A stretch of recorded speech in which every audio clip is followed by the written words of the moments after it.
নমস্কার, আমার রান্নাঘরে সবাইকে স্বাগত। আমি আজকে বানাবো ইলিশ মাছ। তো ইলিশ মাছ তো আমরা সবাই অনেক রকমভাবেই খাই, তো আজকে একটু নতুনভাবে আমি বানাবো। আজকে কুমড়ো দিয়ে ইলিশ মাছ বানাবো। এখানে নিয়ে নিয়েছি আমি আদা, জিরে, কাঁচা লঙ্কা বাটা।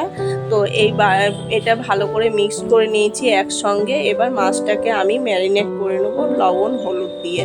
ভালো করে লবণ হলুদটা ভালো করে মিশিয়ে নেব, তারপরে মাছগুলোকে আমি ভেজে নেব। তো এখানে কড়াইতে তেল দিয়ে দিয়েছি আমি, তেলটা গরম হয়ে গেছে। এবার মাছগুলো আমি ভেজে নেব।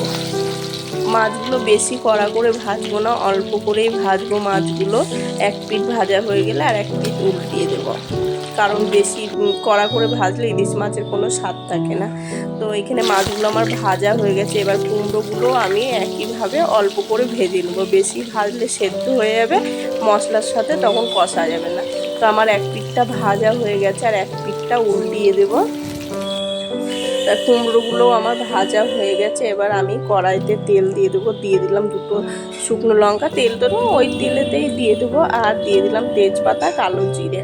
তো একটু লবণ, হলুদ দিয়ে দিলাম। আর দিয়ে দিলাম লঙ্কার গুঁড়ো, কাশ্মীরি লঙ্কার গুঁড়ো, তরকারি কালারটা সুন্দর হওয়ার জন্য। কাঁচা লঙ্কা তো দিয়েছি আমি। তো এই মশলাটাকে ভালো করে ভেজে নেব তেলটা বেরিয়ে আসা পর্যন্ত। তো দেখো ভালো করে আমি ভেজে নিচ্ছি। কুমড়োগুলো দিয়ে দিয়েছি। লবণটা কিন্তু আমি এখন দেবো না, এখন লবণটা দিলে কুমড়োগুলো গলে যাবে। তো এইখানে মাপ মতো আমি জল দিয়ে দেবো। ইলিশ মাছে বেশি মোটা ঝোল ভালো লাগে না, গাঢ় ঝোল। তো আমি একটু পাতলা করেই করব।